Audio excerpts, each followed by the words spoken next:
Step 1. Begin on your hand. Add knees. Hands under your shoulders. Knees under your hips. Back flat. Core engage.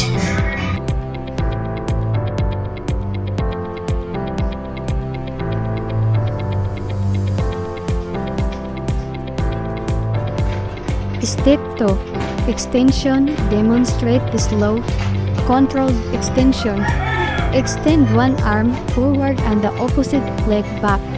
Keep your body in a straight line from head to heel. Don't arch your back.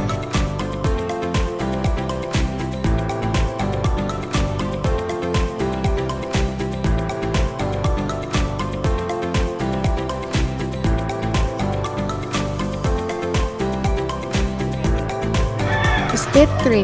Hold for a few seconds.